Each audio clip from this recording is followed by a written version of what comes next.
পদ্মার ঢেউরে মোর শূন্য হৃদয় পদ্ম নিয়ে যারে, এই পদ্মে ছিল যার রাঙা পা, আমি হারিয়েছি তারে। পদ্মায় হারানো কত স্বপ্নের আকুতি নিয়ে 1941 সালে শচীনদেব বর্মন দরাজ গলায় গেয়েছিলেন এই গান, যা দুই বাংলার হাহাকার করা শূন্য হৃদয়ের কালজয়ী গান। কিন্তু শূন্যতার পূরণ হয়নি। কৃষ্ণকালো বধুয়াকে পদ্মায় চাঁদের আলোয় প্রেমের বাঁশি বাজিয়ে খুঁজেছিলেন নজরুল।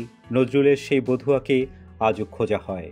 মানিক বন্দ্যোপাধ্যায় কীর্তিনাশা রাক্ষসী পদ্মাকে নিয়ে দেবীগঞ্জ আমিনবাড়ির কেতুপুর গ্রামের কপিলা ও কুবের মাঝির ফ্রয়েডীয় প্রেমের ভাঙা গড়ার জীবনকে রিক্ত শ্রমদাসের বাইরে কালজয়ী উপন্যাস ছাড়া আর কিছুই দিতে পারেননি। সর্বনাশা পদ্মা নদী, তোর কাছে সুধাই, তোর কি আর কুল কিনারা নাই। আব্দুল আলিম 6 জন মাঝি নিয়ে এখনও উত্তর খুঁজেন ভাটিয়ালি গানে। হাজার বছরের হৃদয় ভাঙা সব উপন্যাস, কবিতা ও গানে নিরুত্তর পদ্মা এবার জবাব দিয়েছে একজনের কাছে। তিনি শেখ হাসিনা, বঙ্গবন্ধু কন্যা। ধমনীতে যার বিদ্রোহের বীজ, রাজনীতির অমর শিল্পী, গীতিকার, সুরকার, একজন ঔপন্যাসিক, একজন কাহিনীকার। তার ঐতিহাসিক সুর তোমাদের টাকা লাগবে না, এই চিরবিদ্রোহী সুরেই রচিত হল পদ্মার কালজয়ী উপন্যাস অমর প্রেমের সুরেলা গান। জাতির পিতার কন্যা, যাকে চোখ রাঙানো যায় না, যাকে অপমান করে থামানো যায় না, যাকে ঠকানো যায় না, যাকে দাবিয়ে রাখা যায় না, স্বপ্ন জয়ের সীমানা, পদ্মাজয়ী শেখ হাসিনা। সবাই বলে স্বপ্নের পদ্মা সেতু, new life line of Bangladesh. কিন্তু স্বপ্নটা কার ছিল? কেই বা পূরণ করে দিল সেই স্বপ্ন? জেনে নেওয়া যাক এর পেছনের ইতিহাস। 2008 সালে নির্বাচনে জয়ী হয়ে আওয়ামী লীগ ইশতেহার অনুযায়ী পদ্মা সেতু নির্মাণের উদ্যোগ নেয়। 2009 সালে বিশ্বব্যাংক, এশীয় উন্নয়ন ব্যাংক, জাইকা, ইসলামী উন্নয়ন ব্যাংক থেকে অর্থ পাওয়ার প্রতিশ্রুতি পাওয়া যায়। সেই পথ ধরেই 28 এপ্রিল বিশ্বব্যাংকের সাথে ঋণ চুক্তি করে বাংলাদেশ। কথা ছিল 2011 সালে শুরু হয়ে 2013 সালের মধ্যে পদ্মা সেতুর মূল কাজ শেষ হবে।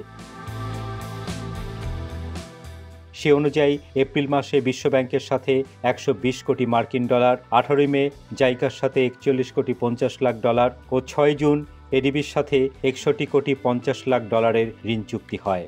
ষড়যন্ত্র ও দুর্নীতির অভিযোগ। হঠাৎ করে বিশ্বব্যাংক ঋণের টাকা ছাড়ার আগেই দুর্নীতির অভিযোগ তোলে। 2011 সালের 10 অক্টোবর অর্থায়ন স্থগিত করে তারা।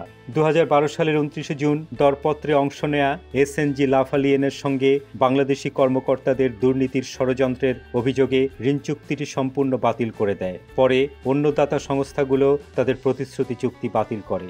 সরকারের অনুরোধে 20 সেপ্টেম্বর বিশ্বব্যাংক রাজি হলেও তদন্ত শেষ না হওয়া পর্যন্ত অর্থায়ন করতে অসম্মতি জানায় তারা। স্বপ্ন ডানা ভেঙে পড়ে। পদ্মাপাড়ের স্বপ্ন আবারও হোঁচট খায়। পদ্মার জলেই ডুবে যায় লক্ষ নারী পুরুষের ভেতরে জমানো আশা। বিরোধী দল বিএনপি সহ একটি মহল এতে উল্লাস প্রকাশ করে। যতটা না দুর্নীতির, তার চেয়ে বেশি উল্লসিত হয় সেতু হবে না এই আনন্দে। তৎকালীন বিরোধী দলীয় নেতা খালেদা জিয়া সংসদ সহ বিভিন্ন জায়গায় আমোদে আহ্লাদিত হয়ে বলতে থাকলেন, এই সরকার আর কোনোদিন পদ্মা সেতু বানাতে পারবে না। শুধুমাত্র বিরোধী রাজনৈতিক দলগুলোই নয়, বিভিন্ন সংবাদ মাধ্যমেও সমালোচনার ঝড় ওঠে। অভিযোগ করা হয় কানাডার এক নির্মাণ সংস্থা সরকারি উচ্চমহলে প্রচুর ঘুষ দিয়েছে। এত বিরাট প্রকল্পে দুর্নীতির অভিযোগ ওঠায় সরকারকে সে সময় বিপাকেই পড়তে হয়। বুমেরাং হয় সব অভিযোগ। কানাডার আদালত অভিযোগটি কাল্পনিক বলার পরই মোড় ঘুরে যায় সবকিছুর। অভিযোগের যে তীরটা ছিল সরকারের দিকে, তা পুরোপুরি উল্টো ঘুরে যায়। কানাডার আদালত রায় দেয় পদ্মা সেতু প্রকল্পে কোনো দুর্নীতি হয়নি, অভিযোগগুলো ছিল রটনা।